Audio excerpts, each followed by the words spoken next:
Potrebujem mať firmu pre Amazon podnikanie, potrebujem mať SROčku, potrebujem mať živnosť, môžem byť aj fyzická osoba. Toto je jedna z najčastejších otázok, ktoré dostávam ohľadom podnikania na Amazone. A dnes sa práve dozvieš odpovede na túto otázku.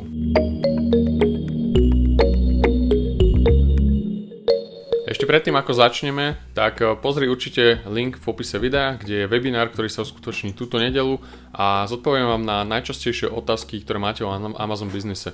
Taktiež tam bude to live webinár, čiže budete mať možnosť sa spýtať nejakú vašu špecifickú otázku, že určite skontrolujte link v popise videa a vidíme sa tam. Čiže otázka, či potrebujem mať založenú firmu, je asi taká fakt, že najčastejšia, ktorú mi dávate, a v podstate máte tieto možnosti. Môžete začať Amazon účet, môžete si zaregistrovať Amazon účet ako fyzická osoba, môžete si založiť účet ako fyzická osoba podnikateľ, to znamená, že budete mať živnosť už založenú a môžete si založiť Amazon účet ako SROčka, čiže ako entita, ako kvázi, ako firmná entita, alebo firma.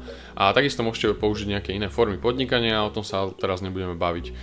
Toto sú tie najčastejšie.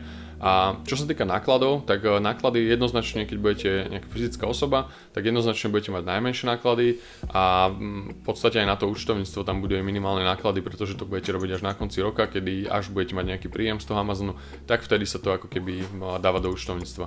Čo sa týka živnosti, budú tam nejaké náklady na účtovníctvo, ale nebude to nič hrozné a takisto je tam jednoduché účtovníctvo, čiže jednoduchšie náklady, takisto založenie tej živnosti je jednoduché.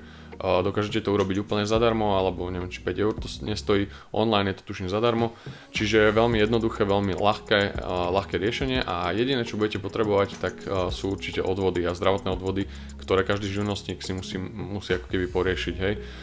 Takisto je tam výhoda, že dostanete ako keby výhodu toho, že neplatíte sociálne odvody prvý rok, ak máte tú živnosť prvýkrát a prvý rok a ďalší rok sa to potom už vypočíta podľa toho, aký máte príjem, tak či budete platiť alebo nebudete platiť tieto sociálne odvody. Čo sa týka SROčky, SROčke je už podvojné účtovníctvo, to znamená, že už to účtovníctvo bude o niečo drahšie, už to nebude akože taká malá čiastka za to účtovníctvo, lebo to je akože trošku zložitejšie. Takisto založenie tej firmy nebude stať 0 alebo 5 eur, alebo bude stať o niečo viac.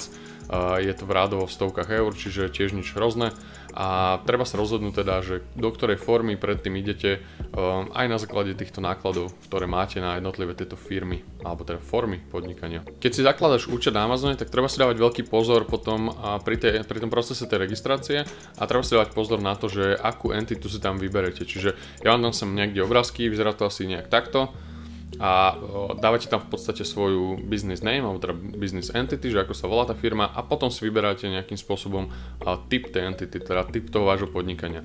Môžete si tam zvoliť, že ste ako keby jednotlivec, že ste proste individuál ako fyzická osoba, alebo si tam môžete zvoliť ako keby, že ste živnostník, no je to také trošku zradné pri tomto výbere a treba si na to dávať pozor, určite o tom nahrám ďalšie video a už som o tom hovoril aj v minulých videách, takže sledujte tento kanál.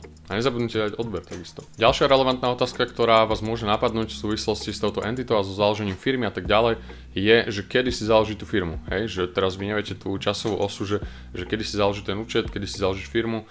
Najjednoduchšia odpoveď na toto je, musíte mať založenú firmu už keď idete registrovať účet. Teda musíte, no mali by ste, hej.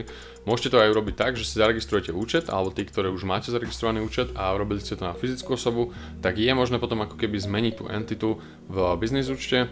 Robili sme to aj s klientami niektorými, ale nie je to, tí čo poznáte Amazon, tak viete, že ten Amazon ako keby je postavený na systémoch, na automatických systémoch, na robotoch a tak ďalej.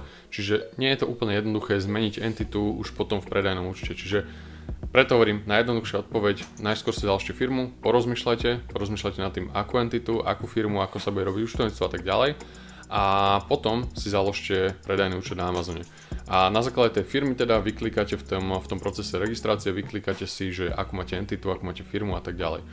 Toto je najjednoduchší spôsob, čo sa týka tej ako keby tej časovej osy. Ale hovorím, dá sa to zmeniť, robili sme to, ale nie je to úplne jednoduché. No a ak ešte neviete, že či vlastne Amazon je pre vás alebo nie, tak určite si treba ako keby zvoliť takú entitu, ktorá ako keby nebude potom toľko bolieť, keď náhodou vám to nevidie, alebo keď náhodou to nebude podnikanie pre vás. Hej. Čiže aj toto treba brať trošku do úvahy, ale zase to treba brať na druhej strane aj tak, že máte skúsenosť, zaregistrujete si účet na Amazone, že to už viete urobiť, vám už nikto nezoberie a jednoducho je to cenná skúsenosť. Tí, ktorí to robia prvýkrát, tak je to akože veľmi náročné pre nich, čiže za to som tu ja, ktorý pomáham týmto predajcom alebo novým predajcom na Amazone a tým, že si už prejdete tým procesom, že si už založíte firmu, založíte si predajný účet, začnete ten proces, tak tým už budete o pár krokov dopredu pred ostatnými.